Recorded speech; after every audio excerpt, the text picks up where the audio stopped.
Hey YouTubers, if you like what you hear, make sure you click subscribe on the button below. Today we're going to talk about the AFC North Divisional Breakdown. So crack a cold one and enjoy.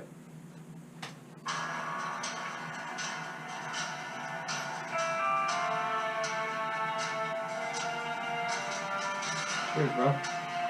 By CP, bro. Jay, where's yours? In a world where losing in your fantasy football league isn't an option, we present to you Triple Coverage Podcast. I know, I didn't care about mine. I'm dying to go to one of the finals games, so if there's anybody out there that would like to send TCP to the finals. Yeah, I already told my girlfriend, I said, listen, babe, I'm willing to spend $1,000 on a ticket. Ticket, yeah, singular. You know, that's what kids do these days. They play Fortnite and listen to mumble rap, so. Hamstring injuries linger. Shublink! All right, 3, 2, 1. Hello, everybody. Welcome to the TCP Triple Coverage Podcast. I'm Travis Sutton, and I'm here with the brothers Up, Jay Up, and James Up. What's up, guys? Woo, woo! It's going to be a fun day, I hope. It is. We're getting started early, or late? I guess late. Early in the week, but late in the day. in the day. There you go. Thank you, Jay. Whatever it takes. So Imagine Dragon said, whatever it takes. Okay, we're going to do a divisional breakdown. We're going to do another a foray into the American Football Conference. A plethora. Would you say I have a plethora of conferences? You personally, yes. In the NFL, yes. We're doing the AFC North. What do they call it? What's the nickname for this division? Not powerful, not power packed. Definitely not the dog pound. Which one's the black and blue division? Is that this one? Yes. Okay. I don't know.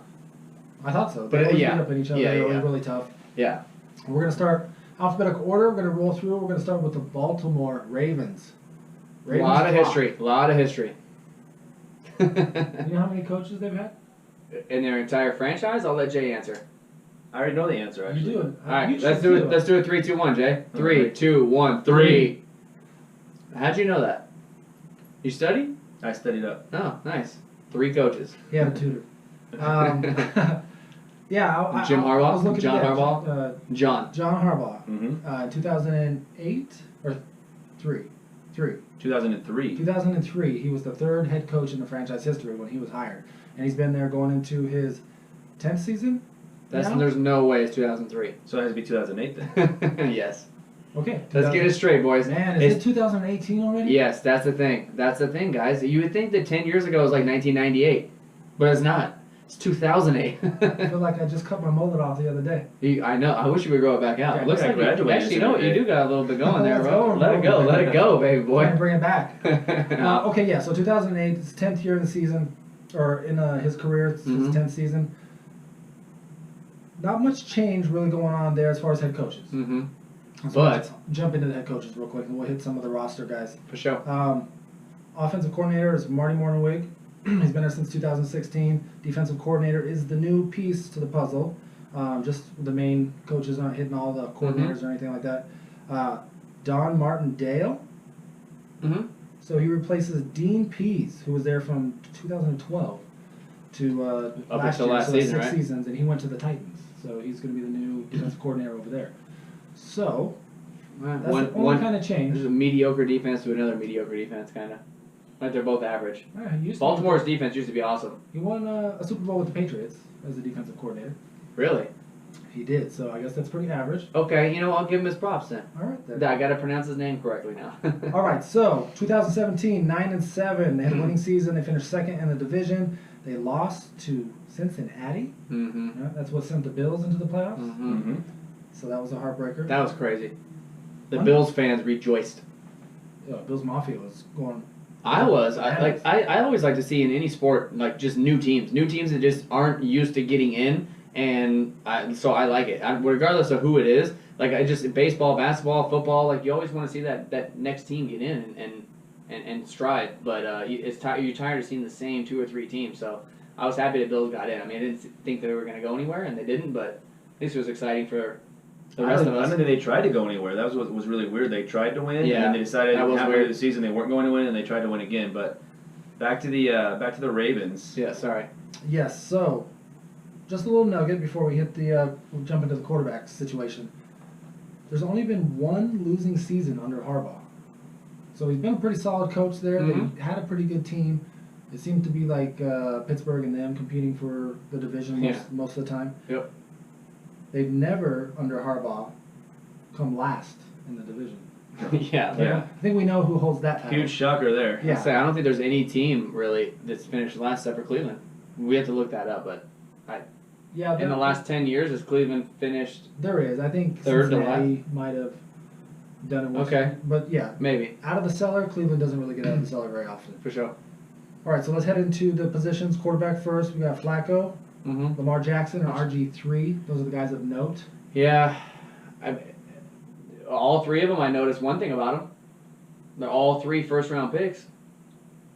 Yeah. Doing some studying. Yeah, I mean, Flacco was a first-round pick. Lamar Jackson last season was pick number 32. And where did Robert Griffin go? 2, right? After Andrew Luck? Andrew Luck, yeah. So where was Flacco though? 18. So 18, 32. So they got one right up the front, one in the middle, one in the back end.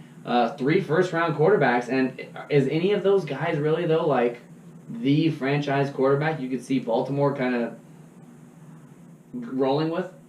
I was kind of surprised actually at the RG3 signing, to be honest with you. And then I kind of thought about it for a little while. And if they really plan on letting Flacco go after the season, because obviously they're not going to want to pay a huge contract to him again, and they roll with Lamar Jackson, maybe they just want to kick the tires on RG3 and see if he can be a serviceable backup. Mm-hmm. Because they're obviously not going to keep Flacco past this year, because that's going to be on the books for like $17 million or something crazy. But do both of you guys agree that Flacco's going to finish the season as a starting quarterback? I don't know if he'll finish the season. He's definitely going to get the starting job. Well, week one, right? Yeah. It's possible. Okay, Baltimore doesn't. Let's say they lose a couple games and they're, I don't know, 5-6 or 5-7. They have a losing record. They're not going to go to the playoffs. You think they throw in Lamar Jackson this season, like as early as this year, even though they paid Joe Flacco so much money? I think it'll depend on the rest of the AFC, because as you all know, the AFC is not like loaded with like talented teams. Right. You have the Patriots every single year. You're obviously going to have the Steelers. The Chargers will be up there. The Jacksonville Jaguars. So Sounds like just because they're 5 Right. and 6 though doesn't mean they're necessarily out of it. Well, I know. I'm just. They would literally have to be like probably 1-6 or 1-7 or like maybe 2-5, Which is not 2-6. gonna happen. Right. So I don't think they bench Flacco just for no reason. Where does Joe Flacco then rank amongst quarterbacks as far as fantasy relevance wise? Number 28, 27, 28. Damn. I mean, it's been 3 years in a row where he hasn't even finished as a QB2. Like we're a quarterback 2 league, a Superflex league. He hasn't even finished in the top 24. It's crazy to think that because he's not. When I see the name Joe Flacco, I don't think he's that bad of a quarterback. But And now he has a whole brand new arsenal to throw to, Right. including the tight end. they're all new. Right. So he's not going to have like a rapport with them. Okay. It's going to take some time. Okay. Does it get better as we go? What do they have at running back? Well, before we move on to running back, I think we talked about this before on a different episode, but I think Flacco, yes, I think if he does, he's the starter for sure. unless Lamar Jackson is just blowing the doors off of everybody at training camp and preseason, all that stuff. But even so, I think they want him to sit. I think they bring in RG3, so when Flacco is out the door, if the starter, whoever that is at the time, is either RG3 or Lamar Jackson, the game plan's not going to change. The offense isn't going to change. So both guys can probably do the same things. Mm-hmm. So I think that's kind of the plan going forward. And I think, they drafted him in the first round, Lamar Jackson, so I think clearly that's the guy they want to take over the job. And I think he has the talent to do that. But yeah, I think midway through the season, if things are not going right and they want to kick the tires on Lamar Jackson and see what he has, just kind of like they did with Mahomes. That was even later in the season, though. Yeah. He only got a very small shot, but I can see something like that as well. Okay, so running back is an interesting dilemma to me. They didn't draft anybody At all. to come in. So they have Alex Collins, who they got from Seattle last year. He showed pretty well in the season. They got Buck Allen. Kenneth Dixon was hurt the year before. Mm-hmm. So who Running back by committee. Obviously, for me, it's a running back by committee. Alex Collins, to me, has the best potential if you're talking about a startup or if you're talking about a redraft league. Fantasy relevance-wise, Alex Collins should get the nod to be the lead back. And then to me, it's between him and Buck Allen. Kenneth Dixon was okay when he was healthy, but he missed all of last season. I just don't know if he's able to come back and get into fantasy relevance where I'm willing to take him in any league. What's your thoughts on the running back situation, Jay? I was actually surprised that they didn't draft a running back, even as late as like the 4th, 5th, 6th round. But Collins did okay last season. He was just okay, though. The whole team was an just RB2. okay. No, the whole team was okay, though. The receivers were okay. The quarterback was below okay. Running back was okay. Like, the whole team. What'd they finish? 8-8? That was okay. What did they finish? 9-7. Yeah, exactly. It's just okay. It's a winning season, man. On the brink of the playoffs. Barely. On the brink. I know, barely. Like they're like that vanilla team to me. They're not that team in the past when they had Ray Lewis and all those hard hitting guys like Ed Reed and whatever. Like that defense is long gone now. They're getting older. Even like Haloti Nada's gone. Like all those guys. Suggs is basically the only guys there, and he's towards the end of his career. And I don't know. The offense doesn't have the weapons to keep them in games without a solid defense. So to me, they're going to run the ball a lot, though. I mean, they're going to have plenty of opportunity, but I just think that Alex Collins and Buck Allen by far are going to be the 1 and the 2, and Kenneth Dixon's the odd man out there, in my opinion. Just to touch on your Flacco thing, you're very close. It was 26th, 20th, and 25th the last 3 years. As far So as that. 2 out of 3 last year. So he's barely a quarterback 2 of the 1 year. How is that? Like he's got this big arm. He got all that money on that gigantic contract. Like yeah, but look at that receiving core the last couple of years. Like they're you had Steve Smith, and he was like the only thing really. And going he kept on. getting hurt. Mike Wallace was kind of putting some stuff together, and there wasn't much else going on. All the tight ends are hurt. Okay, maybe having all the tight ends these are 2 new tight ends and this new receiving core that's very young. John Brown, Willie Snead, obviously everyone but Crabtree. Maybe he'll be a little bit better and keep his job. I think that if Kenneth Dixon flashes at all, like say he comes into camp and he's 100% healthy, if he flashes at all in training camp, I think he'll be able to push Alex Collins for the committee like you talked about. It's not just going to be handed to Alex Collins.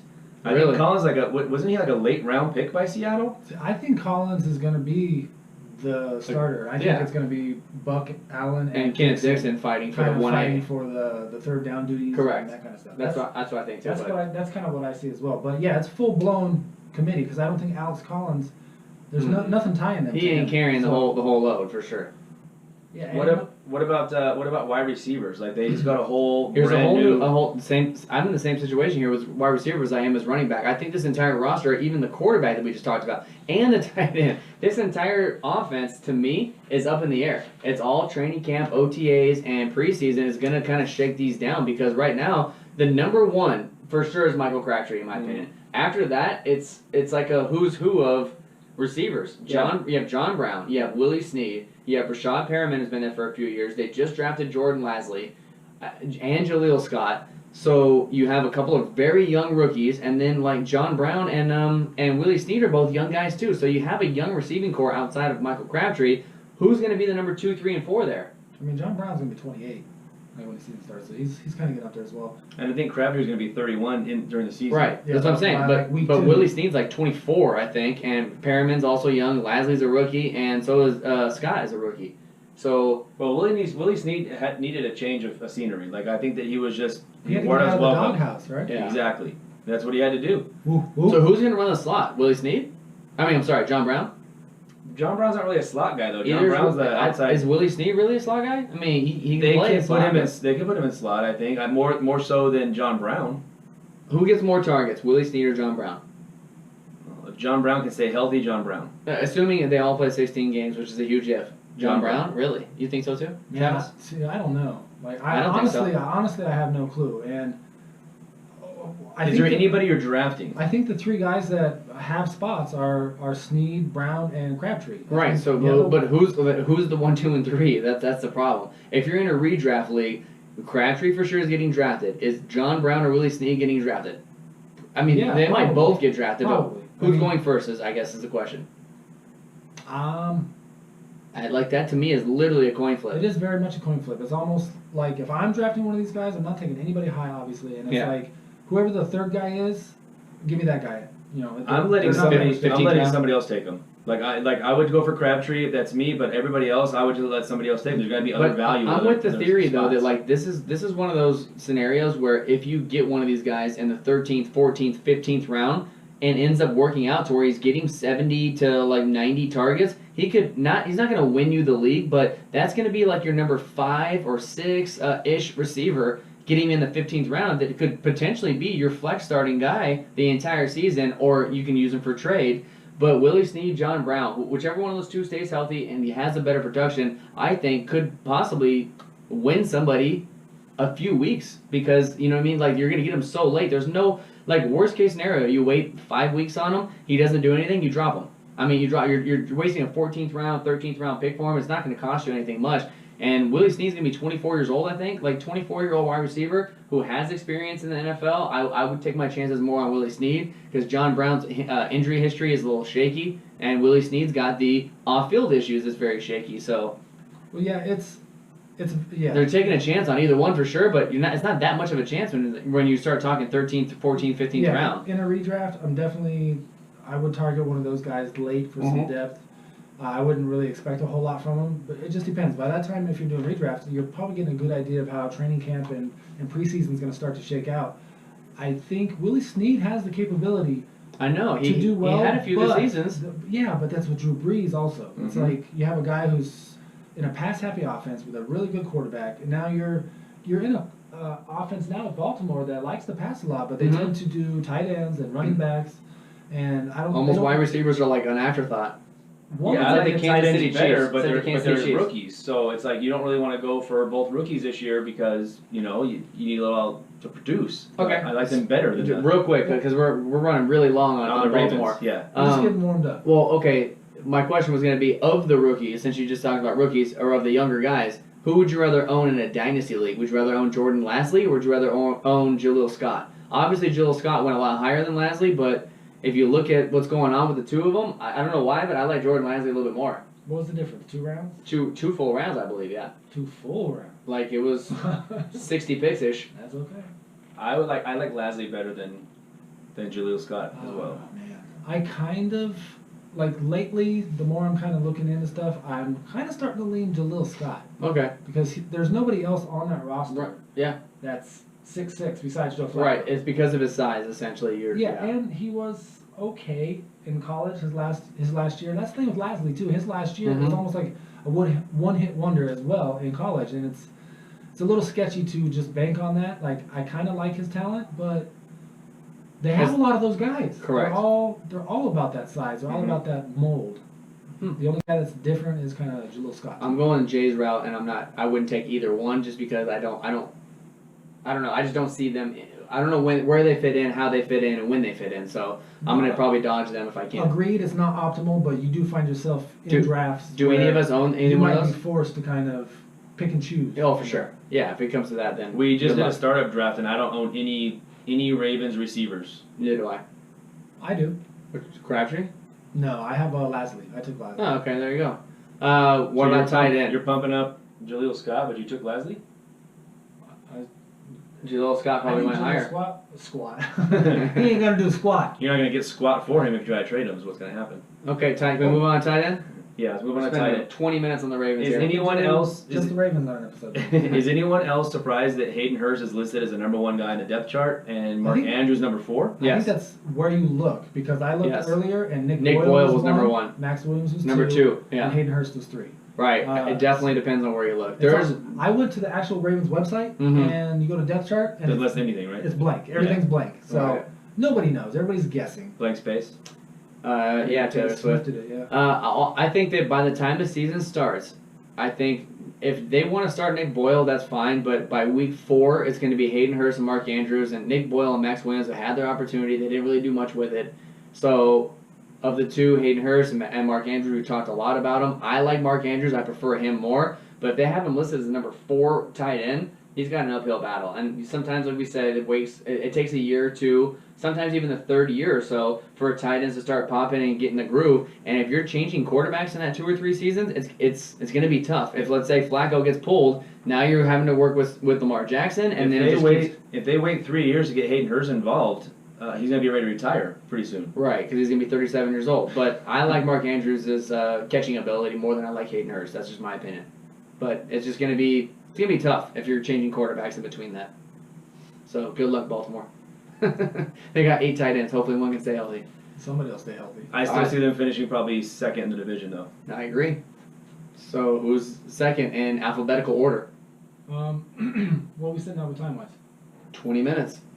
Do you want to chop this one here and just put it up, or are we just going to go like super long? Super long. Like No, we'll do like 40, 45 minutes, so Yeah. we'll leave it. All right. I think there's just a lot with Baltimore was like up in the air, but everything else pretty much cut and dry for the rest of these 3 teams. Let's go. Cincinnati Bengals. Cincinnati Bengals are up. Cincinnati Bengals last year, 9-7. They were third in the division. They've had coming off 2 losing seasons in a row. Prior to that, there was 5 straight winning seasons from 2011 to 2015. Mm-hmm. So they have always kind of, up until the last 2 years, been kind of fighting for that playoff spot. Yep. And they got some talent on that squad. They've had some injuries. They've had some guys kind of depart in some of those years with Sanu and Marvin Jones. So the coaching changes haven't really changed much. Some of the changes took place last year. Marvin Lewis stays there. He's been there. Here's the 2003 we were talking about. Mm-hmm. Marvin Lewis has been there since 2003. Wow. This is his 16th season as head coach of the Cincinnati Bengals. What has he done? He has a winning record. Not the playoffs. 125 and 112 and 3 ties. So I mean, as a coach, sometimes you don't see guys with winning records. That's crazy. So he's won. Offensive coordinator is Bill Lazor, who replaced Ken Zampese like around week 3 or 4 last year, something like that, because that offense was Struggling. terrible. Yeah. Laser came from Miami too as the offensive Yeah, coordinator. he was at Miami prior to that. Lazor actually came to Cincinnati and was the QB coach, which was what Zampese was before he became the offensive coordinator. And Zampese was also there since 2003, so he's been part of the Cincinnati for a long time until this year. This is making me want. They need to get He's rid got of his this hands whole full thing with Andy Dalton here, the Red Rocket. Mm-hmm. The Red Rifle. Red Rifle. The defensive coordinator is new. Also, it's Terrell Austin. Takes over from Paul Gunther. And Paul Gunther, does anybody know where he went? He died, right? I don't know where he went, no. Well, maybe. He's Oakland Raiders defensive coordinator. So he's coming to Vegas, baby. Yikers. So Terrell Austin was the Lions defensive coordinator for the last 4 years until they made some changes over there. So Nice. that's kind of the history on the coaching staff that they're putting together. Marvin Lewis is the one mainstay. Bill Lazor's been there for a little bit. And we've seen him do some okay things in Miami, so hopefully they can they started to right the ship a little bit offensively. Yeah. They had offensive line issues last year, so that didn't help at all. So that's that. Let's hop into quarterbacks. No controversy here. Okay, you have Andy Dalton, and after that you have Matt Barkley and Jeff Driscoll. To me, it's Andy Dalton's job, obviously, and I'm so surprised that Cincinnati has had year after year after year after year to take a quarterback in the draft or to pick up one in free agency. They haven't done that. They had A.J. McCarron for a while. They never gave him a chance. Now you have Matt Barkley there from USC. Obviously, it's Andy Dalton's job. Maybe they're just waiting to get a top pick in the draft because you obviously need a top 5 pick to get a stud quarterback, and they're like always right on the edge of playoffs, but not making it, or they barely make it. So their draft picks are always in the high teens. Listen, the issue I have is that you have the same head coach, the same quarterback, the same wide receiver, and AJ Green. You have the same main 3 people on your roster, and you haven't done anything since 2003. So, at what point, if you're the owner of the team or the general manager of the team, at what point do you cut the cord here and say, whatever we're doing isn't working? You don't want to be that team, Jay, that finishes 9-7 or 10-6 every single year and then gets exited in the first round of the playoffs, because all you're doing there is just picking up the random average picks. Like you just said, you're not going to ever get a stud because you're in the middle of the round. You're not at the front. You're not at the back. It's at what point do you say, hey, look, you know what? I've given you 15 years, now 16 years. You haven't had any playoff wins in 16 seasons. Yeah, your regular season, cool. Your regular season's great. At what point are you going to win a playoff game? Yeah, he's 0-7, I believe. It's I don't know what they're doing there. You can, remember you said on a past podcast about the Dallas Cowboys and them running it like it was a family instead of a business. That's not exactly how Cincinnati, I think, feels. It's like, hey, we got our guy Andy Dalton. Hey, we got our guy Marvin Lewis. We have A.J. Green. We're going to be fine. Guys, we're going to be there forever for you. We're going to treat this like blah, blah. No, eventually you have to make that tough decision and cut these guys and start making moves. Otherwise, your franchise is just going to be in limbo, and you're going to waste A.J. Green's talent. Now you're going to waste Joe Mixon's talent, too, because they have 2 very good guys on offense. They're just going to go by the wayside because they're not using him correctly with freaking their quarterback there. So Andy Dalton is literally, to me, is like the most vanilla quarterback in the entire world. I'd rather have Joe Flacco over Andy Dalton. That's how Not a chance. I'd rather have Andy Dalton than He's Joe Flacco terrible. any day. Guys, he's terrible. Dalton, the last 3 years, finished 19th, 13th, and 16th.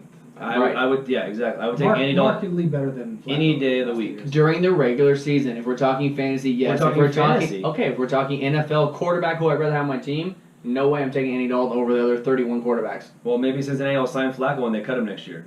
Ooh, that's a good narrative. Okay, I'll cheer for that. Let's move on to running back, because quarterback is nothing to talk about. Running back, you have Joe Mixon, who they just drafted last season. You have Giovanni Bernard, and you have the running back they drafted this season, and Mark Walton. What's going on there? Is Joe Mixon, does he have the potential to be a running back 1 this season, or do you think it's going to take him a few more years? I want to see what their offensive line looks like once they actually start playing. I'll say he's going to be a top 15 guy, but I really want to see what their offensive line looks like, and that's what it all kind of hinges on.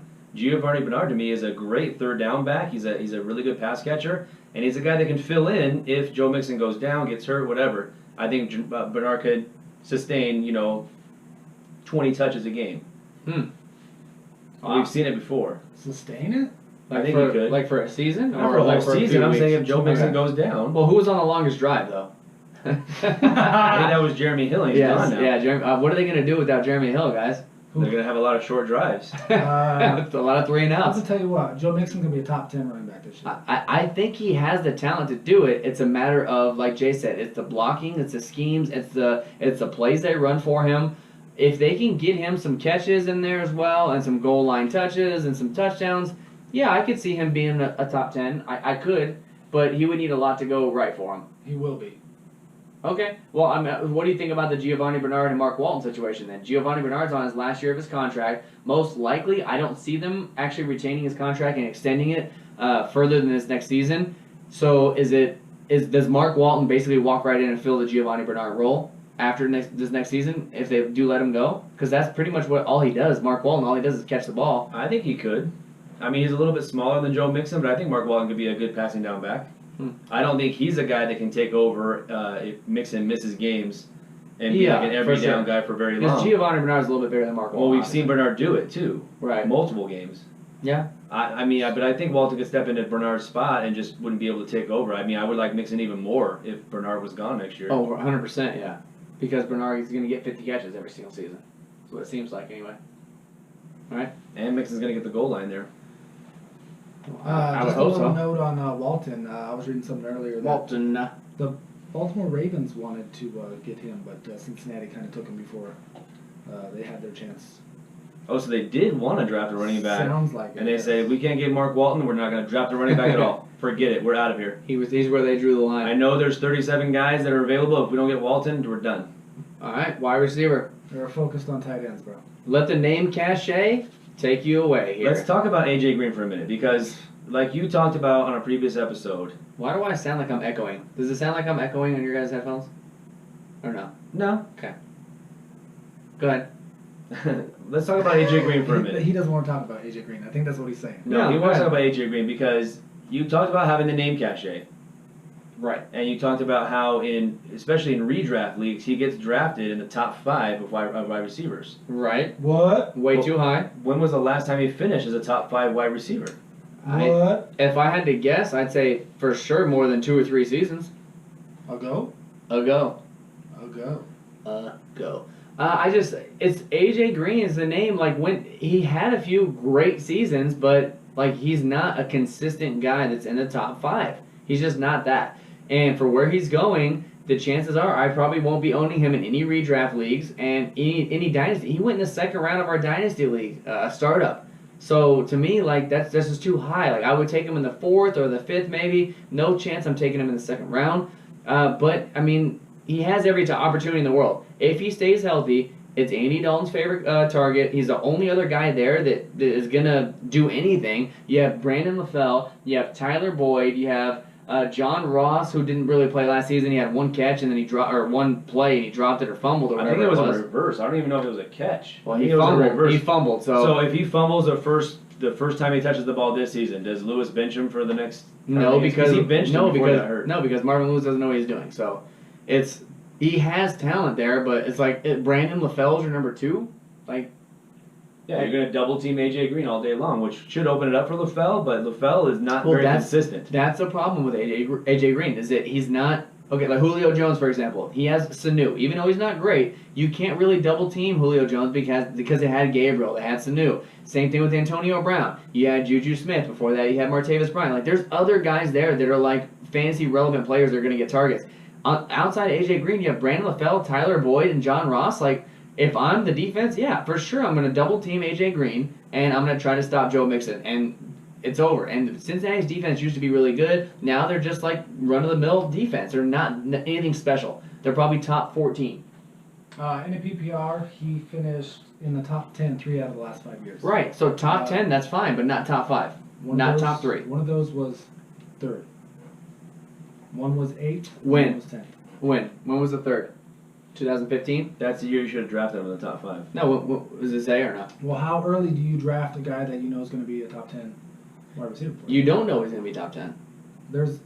And you don't know Antonio Brown's going to Yes, finish you number do. 1 or 2. Like, Yes, you do. Okay, when you know kind of the guys that are going to finish, 80% of the guys that are going to finish probably top 10, you have a good idea of. But for me, like, AJ Green's not a guy that's consistent enough to where he's not Antonio Brown. He's not going to get, like, Nobody's I don't know. Antonio Brown now. Well, that's the problem.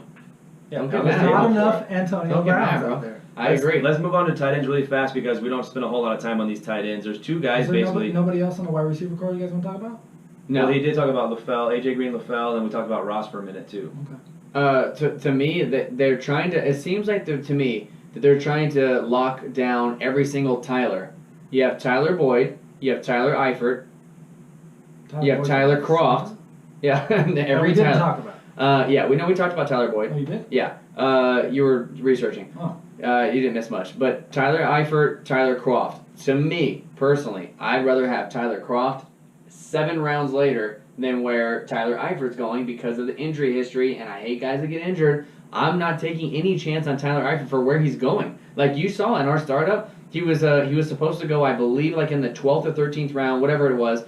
He didn't end up going to like the 17th round, and he sat there, and I kept passing, and I'm like, oh my god, I can't take this guy, I can't take him, and I waited, and finally somebody ended up taking him, and I waited another 4 or 5 rounds after that, and I got Tyler Croft like in the 23rd round of a 25-round startup, and I feel more comfortable with that, because at least it's only Tyler a matter Croft, of time before Eifert gets hurt. He's on a 1-year deal, and they then brought Croft him comes back. in, right? Right. Yeah, so like, why would you not want Tyler Croft in the 23rd when he's supposed to be going when Tyler Eifert's supposed to be going in the 12th or 13th round? It's all about value for me. So I don't want either one of those 2 guys, but if I had to put my chips in, I'll take Tyler Croft and take my chance with him staying healthy. I feel the same way. He's an accident waiting to happen, Eifert. He's got a lot of talent, but he's not going to finish a full season. I agree. Do you have anything else He's to like add to Jordan tight Reed. end? What are you looking at? Cincinnati, who are you looking at? AJ Green still? Yeah. Still going back to that? Yeah, man. I mean, AJ Green gets bailed out a lot of the times because of his touchdowns. Like that's and what you said were fluky, but he's had 3 double-digit touchdown seasons, and that kind of bails him out. But if you look at his actual receptions, how many times he caught 100 balls in his entire career? 0. So the guy that's trying the guy. Well, is that your argument? Yeah, I'm just saying. He Like had 97, 98, like 97, 98. What is it? Come on, what has he done lately? He's had 86. over 1,000 yards. Hold on, let me read it to you. All but one of his seasons, which he had 964. I'll read it to Jay. 86, 66, 75, the last 3 seasons. Okay? Antonio Brown's getting more catches. Julio Jones gets more targets and catches. The guys, Odell Beckham gets more targets and catches. The guys that are the elite, DeAndre Hopkins does the same thing. The guys that are elite, for some reason, and AJ Green is with the elite receivers. To me, he's not elite. He's a wide receiver 1. How? When he's never drafted above those guys. He's drafted right next to him, though. He's never drafted above them. Right next to them. So right next to him. Would you say that's a tier break? I would personally, but a lot of people wouldn't. A lot of people would put him in the same tier. Who would you rather have, AJ Green or Michael Thomas? Michael Thomas. But AJ Green is consistently getting drafted before Michael Thomas in redraft leagues. Correct. Oh, 100%. That's the point. Like AJ Green's gonna be a number 1 receiver, I think, every single year. The year that he was under 1,000 yards, he only played 10 games. Mm-hmm. So he's gonna be a 1,000-yard receiver. He's held back by Andy Dalton. If he had a good quarterback, I agree. He would probably be up there with Antonio Brown and Julio Jones and Odell Beckham. Right. He would. Right. He's being held back Right. by Andy Dalton. I agree. I don't understand why that's the argument. Like where he's getting drafted. Because you're getting a guy who has a very good possibility of getting double-digit touchdowns, over 1,000 yards. the argument would be if he was on a different team or a different quarterback, then he would be elite. Well, you could say that probably about a handful of guys. Yes. That are just in bad situations. Well, I mean, Hopkins was in a horrible situation the last 3 seasons before freaking Watson came in for that 7 games. But with like Osweiler and the Case Keenum before he was Case Keenum, Tom Savage. So Savage. Did you hate Hopkins? Yeah, I didn't want to own him before where he was going because I was like, dude, I don't trust this quarterback. Well, I can't go into my fantasy like that. Like if I like a guy, I like a guy, and the situations change. Yeah, but somebody has to throw him the ball though. You have to ride through the waves and the ups and downs because Someone that's the has to NFL. throw him the ball. Someone has to And throw the look, ball. now somebody's throwing the ball to Hopkins.